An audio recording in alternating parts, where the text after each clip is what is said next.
Hello, and welcome back to another episode of Sounds Good Radio.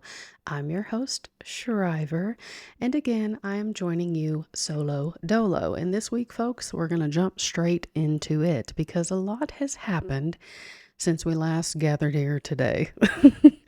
If you listened to last week's episode, the premiere of season 3, you will know that I was out at the campsite camping. And things changed very quickly. And this episode, we are going to go over all of that. So buckle up, grab a drink, grab a snack, whatever you got to do to get ready for what I'm about to tell you. So, yeah, I broadcasted from the campsite last week. I told you guys that I had just moved to Colorado. It's been about a month since then, and a lot has changed. Let's see, I got done filming that episode. By that time, the sun was setting. I was exhausted. I did not feel like cooking anything. So I just made me a peanut butter and jelly sandwich, ate some chips and salsa, edited the podcast, did a little stargazing. I got to watch the moon set. It was a crescent moon or a Cheshire moon, which apparently Neek did not know that that was a nickname given to a crescent moon when the crescent is on the bottom and it literally looks like a smiley face of the Cheshire cat. I'll insert a little video that I got of that. And I got to do some stargazing. And it was beautiful, absolutely beautiful. I love being places where there is little to no light pollution and you can really see the night sky for what it's worth.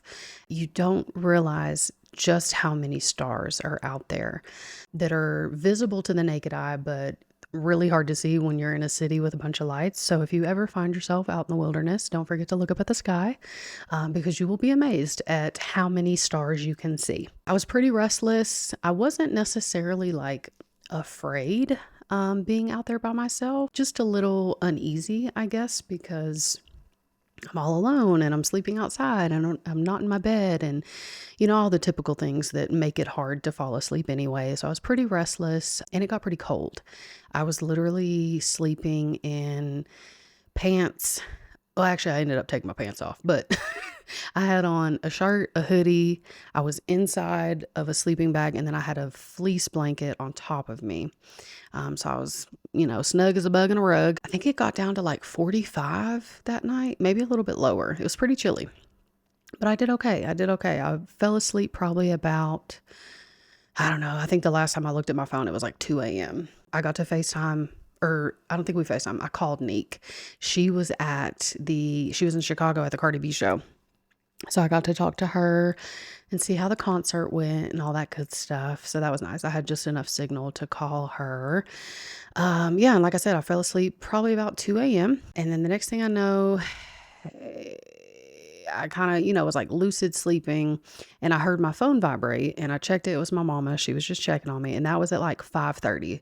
I was like, there's no way I'm getting up this early. And I had contemplated getting up to watch the sunrise, but I was like, no, it's my day off. Like, I'm really bad about wanting to sleep in on my days off and not wanting to get up early because I have a job that requires me to be up so early. So I was like, no, I'm going to roll back over and sleep in. So I fell back asleep, but it was definitely kind of like that, like lucid sleeping of just, you're kind of asleep, you're kind of not, you're kind of awake, you're kind of not.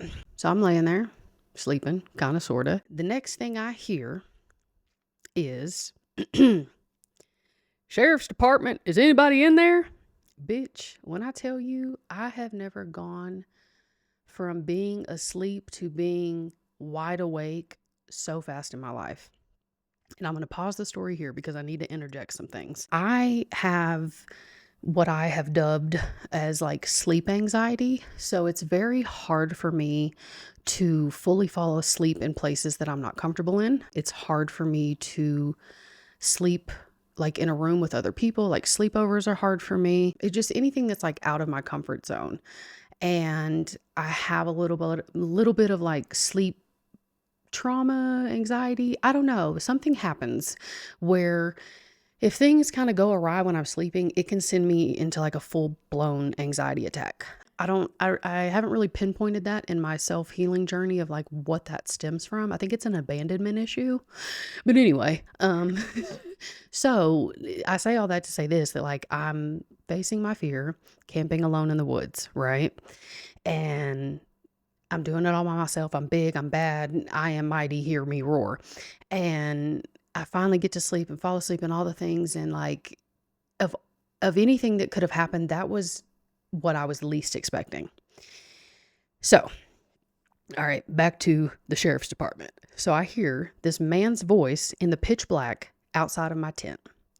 I sit straight up and I was like, yeah, like someone's in here. He said, ma'am, I'm sorry to wake you up like this, but there's a fire and you're going to have to evacuate. Say less. So in a matter of 5 minutes, I got up. Oh, well, also, my first initial thought was, I'm about to die. This is a man pretending to be a police officer and he's trying to trick me and lure me out of my tent. I'm going to die. But in the same moment that I hear this voice outside of my tent, I see the lights from the police cruiser. So I was like, okay, if he's fake, he's really committing to the bit. But I think I'm okay. So once he says there's a fire, you have to evacuate, instantly I could smell the smoke. And I was like, oh shit, this isn't good. So I hop up, put my pants on, because remember I took my pants off, put my pants back on, unloaded my firearm that was laying right beside me because now the law's here and I don't need that.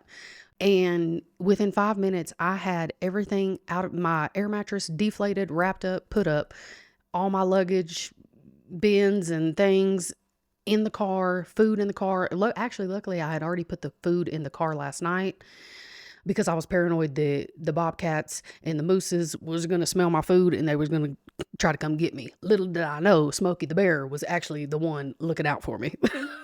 So yeah, then all that was left was the tent. So I come outside of the tent and he had kind of parked on the other side of the field. Don't worry, I'm going to insert plenty of videos. He was kind of like on the other side of the field, maybe like 50 feet away. I don't know. I'm not really good at measurements, y'all. And I hollered over at him. I said, hey, I've got everything packed up in my car. I said, but it would go a hell of a lot faster if you could help me break this tent down. Now, luckily, the tent is like a popping up, self-inflatable, self-doing whatever tent. And it literally just like clicks into place. But trying to bundle everything up and then get it in the bag is hard for one person. So I'm like, can you come help me? So he was like, yeah, sure. So he comes over there and I get to chit-chatting with him.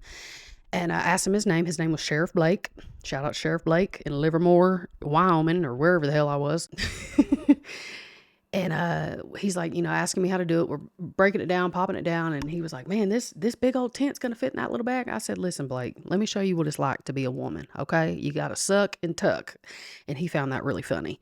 And I tell you what, I would do anything for that body cam footage. I'm not even going to lie, because he had a body cam on and I can only imagine how absolutely frazzled I was. So we get the tent put up, throw it in my trunk, close the trunk, stick a pin in that because we're going to revisit that. I'm like, all right, it's time to go. Like, let's roll out. Because by this time it's kind of like dawn, the sun is rising. That sunrise that I wasn't going to watch, remember? And he was like, well, do you want to see the fire? I said, well, now that my car's packed up and all I have to do is peel out of this motherfucker. Yeah, sure. So I walked the 50 feet over to where the fence line was, where his cruiser was parked. And I turned my head to the right and buddy, there that fire was. Bright as the day is long. Okay.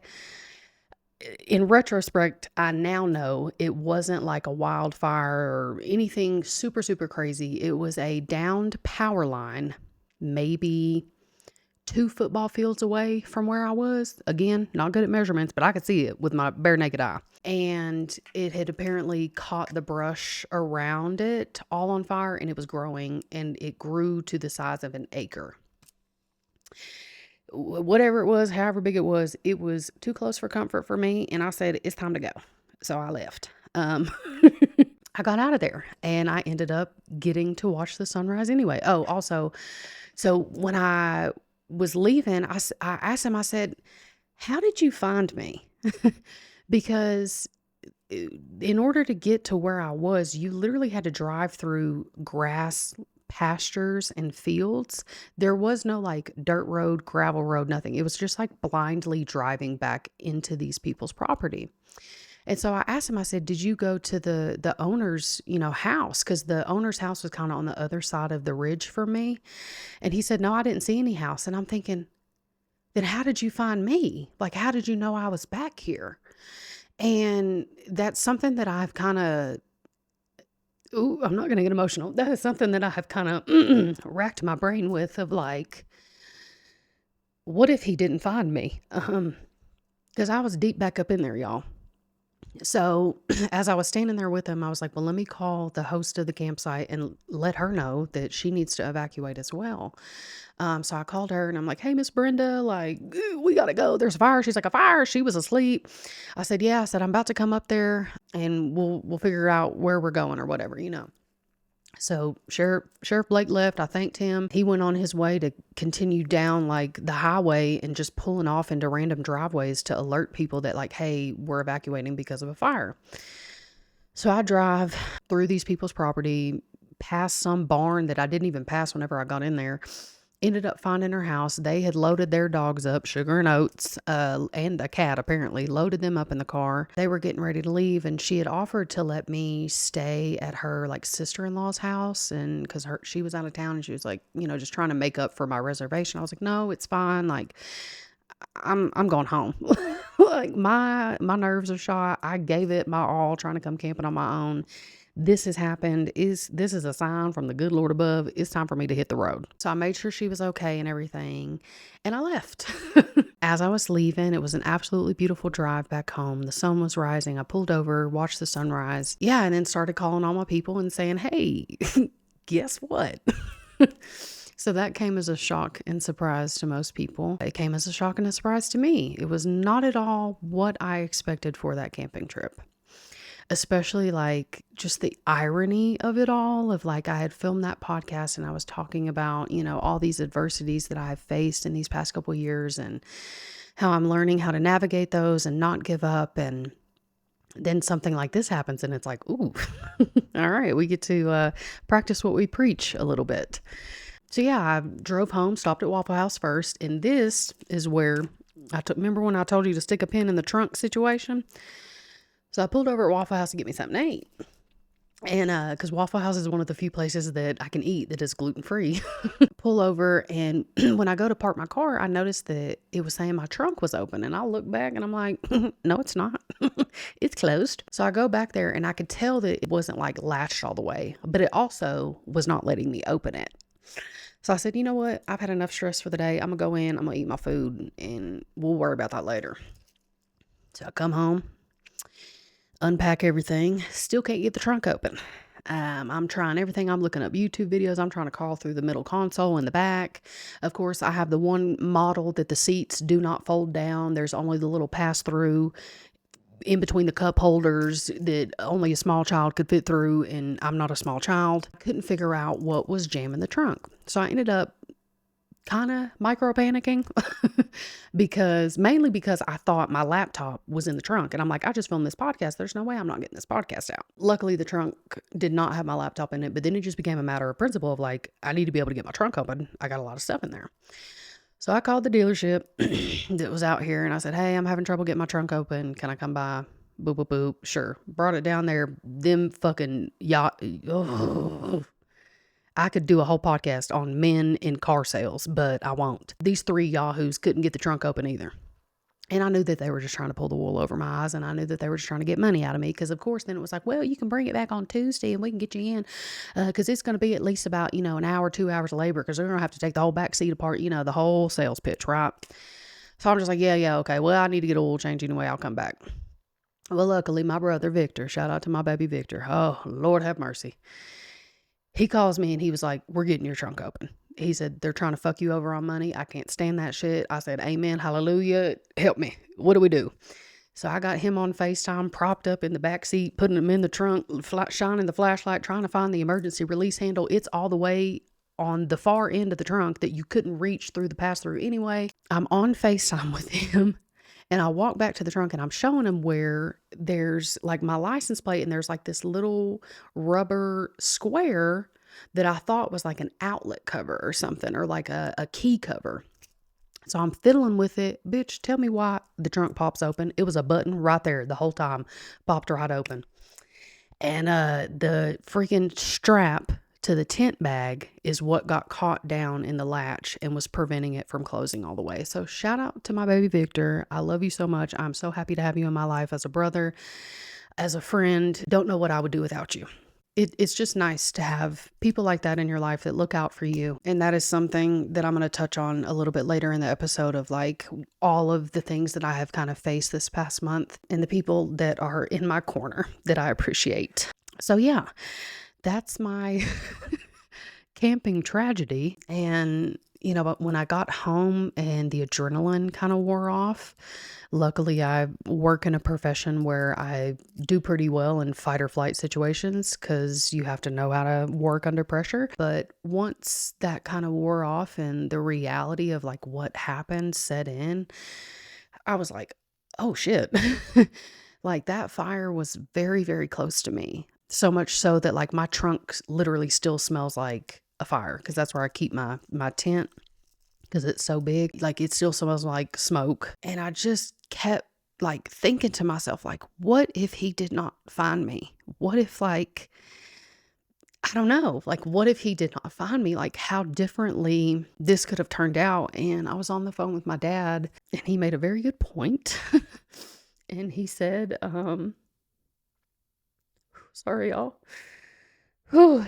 He said, because I had a lot of people praying for me and looking out for me and thinking of me while I was out there all alone and that I was covered. So I'm very grateful for that, as scary as it was. So yeah, it was very eye-opening and very scary. So yeah, I got through it and it was okay. And I was off of work. I had like a 5-day stretch where I didn't have any days that I had to go into work, which is why I went camping in the first place. So I could, kick back, relax, and enjoy. So I just took like the next 2 days to just kind of chill out at the house. And then I went back to work. And then the plot thickens. 3 days after escaping a wildfire, I lost my job. And that's kind of the name of the game. I am a contract employee. I'm an at-will employee, which means my contract can be canceled at any time. And it did. It got canceled. And the feeling that I was feeling in that moment was like, it was almost like the biggest sense of relief, but also complete and total confusion. Because I was like, I literally just filmed a podcast about this.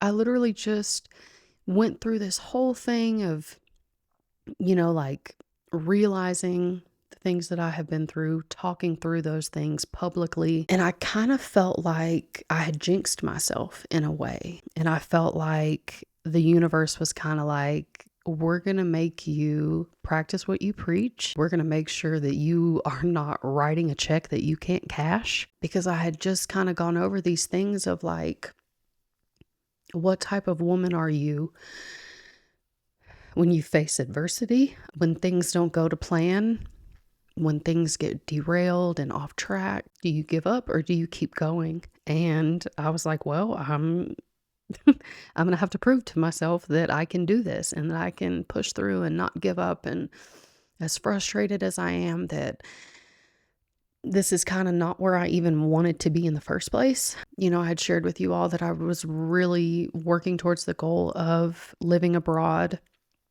but I had to take this assignment for my own financial security, and then to move 1,000 miles away from home. And then to lose my job and to not be at home in my comfort zone and be with my mom and my dad and my friends. I struggled a little bit. I allowed myself a couple days to cry about it, be mad about it. And then I just had to pick up the pieces and keep moving forward because, life goes on. And like I said last week, everything is happening because it is supposed to. And who's to say that me losing this contract wasn't some type of protection?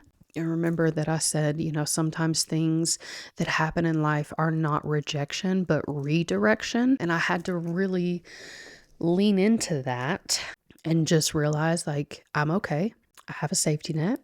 My bills are paid. I'm still living in a city that I love. And, I had to make the decision of like, okay, well, do I chalk it up and I go back home or do I stay in Denver? And I chose to stay in Denver. I really, really love it out here. And I did not want the situation with my employment contract to like taint this city for me and this experience. So I was like, you know what? Fuck it. Like, I'm going to stay. I'm going to stay. I can pick up PRN work here, there, and everywhere to fill in the gaps. And it was like a matter of like, okay, I could go home and still be jobless and have to start looking for a job at home, or I could just stay out here where I'm happy and where I like where I'm at and be able to work and pick up shifts and still earn money and just look for a job out here. So that's what I did. And listen, I have never been one to shy away from a couple unexpected days off. Now, it has been a whole month, but I ain't mad about that either, okay? I love not working. The favorite part of my job is quitting, okay? Knock on wood. I'm not trying to jinx nothing, okay? I have learned a powerful lesson in the power of the tongue. So yeah, I'm taking everything in stride. I know that I'm never going to be somewhere I'm not supposed to be. And I know that I will end up exactly where I'm supposed to be. I'm still excited to be here in Denver. I'm excited to see where I end up. And that's kind of what I've had to really like focus on is like, that's my favorite part of this job is getting to like explore and figure out where I'm going to go next. And I had to remind myself of that. Of like, this is what you love to do, right? I love to figure out what city I'm going to next. And I know where I'm going next, but I'm not going to tell you guys yet because again, power of the tongue. I'm not jinxing anything. Once I'm there, y'all will be the first to know. I just need to get there before I tell y'all, okay? So be patient with me. But yeah, like I was literally faced in real time with the decision to give up or keep going. And I just found myself saying like, what a disservice it would be to myself to give up now. Like after everything that I have been through in my personal life, in my career, with friends, with family, with past relationships. And I mean, I'm talking about everything that I've been through, not just the past year and a half, 2 years. What a disservice it would be for me to throw in the towel. Like I've already made it through so much. I have lived to see another day on days that I thought I wasn't going to make it. The days that I felt like were the worst days of my life are now in my past. And I'm never going to be able to see the path in front of me if I'm constantly looking in my rearview mirror. So I'm making the choice to look forward and to continue to have hope and to continue to be delusional and excited about whatever the hell life has in store for me. And I'd like to share a little quote with you because y'all know the quotes were coming in hot as they always do. My FBI agent be working hard. This is from a TikTok user and it is Kitty Knorr, KITTYKNORR. And she says, if something is meant for you, it won't miss you. The people, places, and things that are destined to flow into your life will not miss you. However, destiny still requires courage. Alignment requires courage. The things that are meant for you are always going to ask you to rise to the occasion. Alignment requires discomfort, sacrifice, and giving up old patterns in the name of trying something new.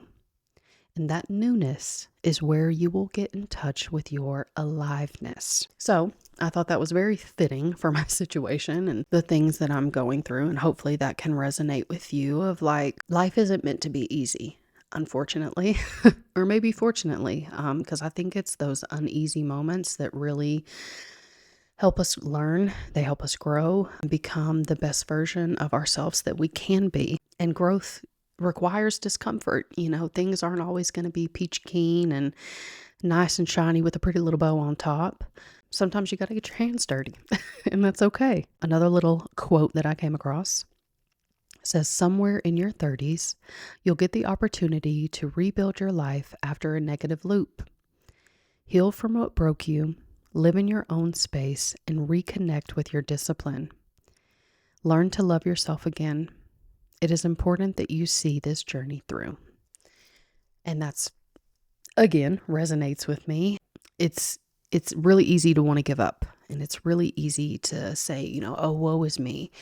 But things are always going to get better. Life is always going to get better. And I've been making the most out of this past month. Some things that I have gotten into while I've had this unexpected time off. Me and my girlfriend Chris went to the Denver Museum of Science and History, I think. I'm not quite sure on the name.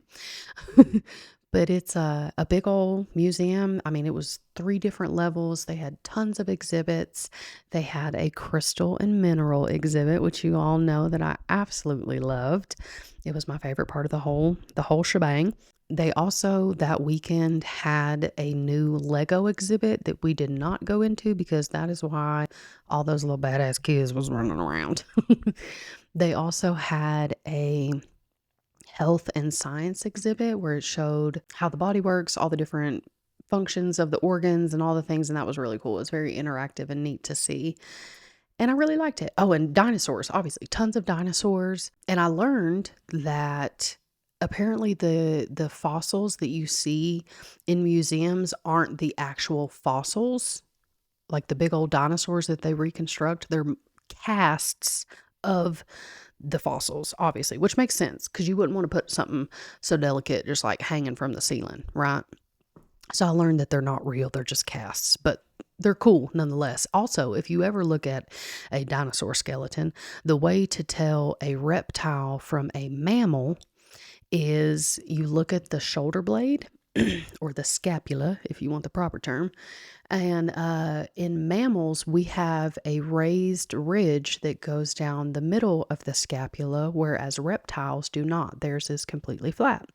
So when you look at a dinosaur fossil, you can tell whether that one was a mammal or not. Also, I met my girlfriend Chris's boyfriend. That was our little, icebreaker where she wanted me to meet him. And he has a daughter that is deaf. And so he knows sign language. So he was teaching us some of the signs for dinosaurs because his daughter is very into dinosaurs. So I learned Triceratops. And if you're watching on YouTube, I want to do it. So it's Triceratops. And you're basically like doing a fist on either side of your head, like where the horns are. And you're like grabbing and pulling the horns forward. And then that's Tricera, and then tops, you grab at the nose and pull the nose forward. So you're like showing the horns, I guess. Sign language is so cool because it's not like what you would think it is. It's more just like symbols for words. I don't know. It's really cool. I was fascinated. And then after that, we went to Casa Bonita, which is a famous dinner and show here in the Denver area. And it's like, from where I'm from, around, like the Gatlinburg, Sevierville area, it's very much Dixie Stampede, Hatfield and McCoy's. It's a dinner and a show, medieval times, like where they literally perform and you eat dinner. So we go in, and first of all, the building did not look this big from the outside. But when you go in, it's one of those like never-ending buildings where it's just like hallway after hallway after room, and there was all these different little sections, seating sections, and one of them was like literally a cave, like where miners worked. I mean, obviously not real, but constructed to look like that. Then there was like balcony areas and little, like, literally looked like these beautiful balconies where 2 little people would sit over and look down into the street, but it was like inside of the restaurant. There was the seating beside the waterfall where the cliff jumpers, there we go, where the cliff jumpers were. And that's where we got to sit. So if you are ever in the Denver area and you want to go to Casa Bonita, it is best to go online and get a reservation. And there's 2 different tiers of reservations. If you do I think it's the VIP, or the more expensive one is where you get to sit closer to the pool. And I would suggest paying the money, because that's kind of the whole appeal to the place, is watching these guys come out and jump off the cliffs into the pool, which I enjoyed very much. I love swimming, and I was on the swim team in high school. Wait, high school or middle school? 1 year. I don't know. Again, I didn't last because you had to go to swim practice at freaking 4 o'clock in the morning, and I'm not a morning person. But anyway, it was a lot of fun. It was very cute. They had a gift shop, of course. They had a live mariachi band. So if you follow me on TikTok, I did a little review of that. That was a lot of fun. I'll insert some videos on YouTube too. What else have I been doing? I've been finding tons of gluten-free restaurants and snacks. I just went to H Mart, which is a huge Asian supermarket, and I found the viral ice creams. They had, let's see, peach, grape, mango, and lychee. I got the lychee. Lychee is one of my favorite fruits in the whole wide world. And when I tell you that ice cream tasted just like a fucking lychee, ooh, God, it was good. I'm gonna try the peach one tonight. And I found I found a bunch of different types of like sweet potato chips, rice chips. They were all different flavors, all gluten-free. So I've been really lucky being here and finding some really good places to eat that do not tear my stomach up. There's a place called Fat Burgers. They have a gluten-free bun that they like bake from scratch. Ugh, decadent. I only crave burgers like once a month. But when I do, I can't have them because a lot of places don't have gluten-free buns. But this place did, and I tried it, and my stomach did okay. So I said, ugh. Thank you, Jesus. What else have I been doing? Let's see. Well, I miss my friends terribly. So I told you I was going to touch on like, I hate when people say my tribe, my friends, and my family. Shout out to y'all. I'm going to try to get through this without crying. Shout out to y'all. Y'all let me bitch and complain and moan and groan and gripe and cut up and carry on. And y'all listen to me and you support me and love me through everything. And this past month has really opened my eyes to that even more. And I just love y'all so much. And I'm so, so grateful to have each and every one of you in my life. It is very hard being away from you all. I like to put on my little tough guy suit that I'm just this big bad world traveler and I can do bad all by myself, but ooh, there are some days, y'all, where I miss home terribly. It's hard, there's an ugly side to this, and that's that you spend a lot of time alone. And as beautiful as that can be, it can be very, very isolating. So FaceTime is my best friend. And Snapchat. That's how I keep up with my friends, is through Snapchat, and I get to see them and their kids and everything. And that's another thing that freaking has happened. I've been gone and all my friends decided to get new pets. So there's puppies and kittens that I'm not getting to get acquainted with, and they're not going to know who I am whenever I come home.